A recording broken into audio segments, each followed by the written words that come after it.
अस्सलाम वालेकुम दोस्तों, कैसे हो आप सब। मैं हूं जहांज़ेब पाकिस्तानी। अभी मैं देख रहा था वीडियो। आईजी पंजाब साहब से पूछा जा रहा था, सारे घेर के खड़े थे उनको और उनसे पूछा जा रहा था कि जी आपने कैसे पकड़ा ये मरकज़ी किरदार जो था आबिद मली, इसको कैसे पकड़ा आपने फैसलाबाद से, ज़रा बताएं हमारे नाजरीन को, हम जानना चाहते हैं।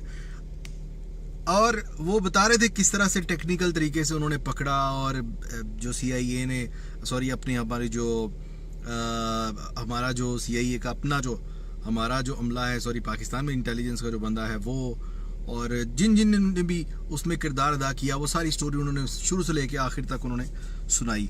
मैं इससे पहले भी सुन चुका हूँ कि जब कोई मुजरिम बड़ी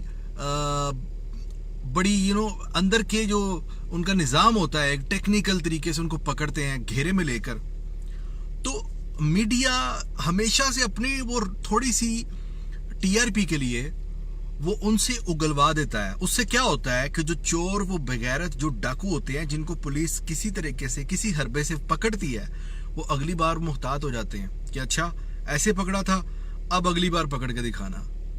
इस बार भी ऐसा ही हुआ है कि उन्होंने बताया कि वो जनाब भागया हुआ था, वो वहाँ से वहाँ जा रहा था, वहाँ से वहाँ भी गया, और वो एंड पे जाके उसने जो है वो अपनी बीवी को फ़ोन किया है, अपने भाई के नंबर से या फला किया है, तो उसको हमने ट्रेस कर लिया, तो उसकी वजह से हमने पकड़ लिया। अब क्या होगा, अगली बार कोई चोर डाकू कभी इस तरह से फ़ोन करेगा अपने किसी रिश्तेदार को?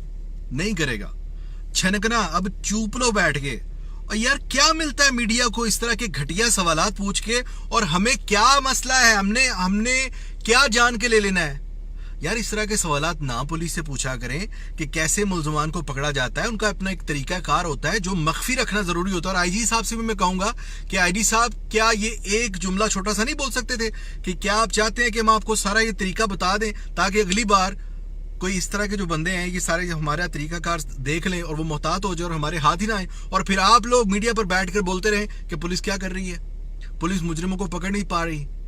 तो ये आज तक जब भी मैंने किसी पुलिस वाले को बहादुरी के नाम पे इस तरह के वो बताते देखा है कि जी मैं जनाब हमने क्या किया, हमने ये तरीका करके जाल बिछाया और मुलजिम को हमने पकड़ लिया, उस वक्त ये थोड़ी सी वाह मिल गई।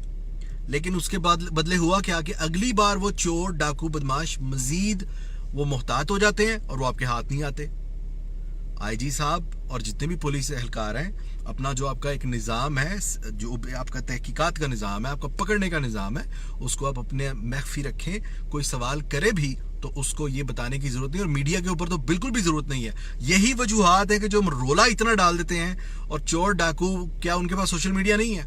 वो आपको ही तो देखते हैं बैठ के कि आप उनके बारे में क्या सोच रहे हैं। तो चुपचाप जो काम होते हैं वो हो जाते हैं। जितना रोला डाला जाता है, जितना शोर डाला जाता है, उतना काम डिले हो जाता है। खैर, आबिद मली पकड़ा गया, मरकजी किरदार इस मोटरवे केस का। उसका दोस्त पहले पकड़ा जा चुका था शुरू में ही। अब उनके पास उनको 14 दिन के रिमांड पे भेज दिया गया जेल में। अब 14 दिन में जाहिर सी बात है उससे मजीद पूछगछ होगी। जो वाकयात सारे रजिस्टर्ड हुए हैं उनमें से अगर कोई और भी मुकदमा उसके ऊपर साबित हो गया कि फला जो जुर्म था वो भी अगर उसने किया हुआ है, सारा मानने के बाद उसको अदालत में पेश किया जाएगा, जहाँ पर उसका ट्रायल होगा। और मेरी दुआ है कि इस बार ही सही, कम से कम ये 2017 नहीं है, ये 2014 नहीं है, कि जब ये वो मुल्ज़म, मैं अभी कभी सोचता हूँ ना कि ये वो मुल्ज़म है कि जिसने एक बाप के सामने उसकी बेटी और उसकी बीवी दोनों का रेप किया था, और वो साथ पता है उसको क्या बोल रहा था? ये जब उसने सुनाई थी ना बात उस बंदे ने, और जब मीडिया के उस एंकर पर्सन, मुझे नाम नहीं याद आ रहा, उन्होंने बात सुनी, तो मेरी यकीन करें कि मैं अजीब व गरीब कैफियत में चला गया था। वो कहते हैं कि वो ज़िना कर रहा था और साथ में उसके बाप को कहता था कि देख मैं तेरी बेटी के साथ ज़िना कर रहा हूं। आप जरा इमेजिन करें कि किस कदर दर्दनाक कैफियत उस बाप के लिए होगी। और फिर ये मोटरवे का किस्सा भी हो गया। तो ऐसे दरिंदे के लिए तो मेरा ख्याल है कि वकील होना भी, अगर आबिद मली की तरफ से कोई वकील सफाई आता है ना, तो ये इस मुल्क में मेरे ख्याल से वकला के ऊपर भी एक उंगली उठेगी कि सर क्या ऐसे बंदे का भी वकील होता है? क्या ऐसे बंदे का भी केस लड़ा जा सकता है? तो अब तो ये इंसानियत का केस भी नहीं बनता। इसके ऊपर तो इंसानियत के नाते भी इसका किसी वकील को इसके साथ नहीं होना चाहिए। इसको सीधी सजाए मौत होनी चाहिए। और खुदारा अगर हो सके तो ये वो बंदा है कि जिसके लिए अदालतों से आवाज़ आनी चाहिए कि इसको चौक में लटकाओ اور 3 دن کے لیے لٹکاؤ اور 3 بار لٹکاؤ. اللہ حافظ, اپنا خیال رکھیے گا.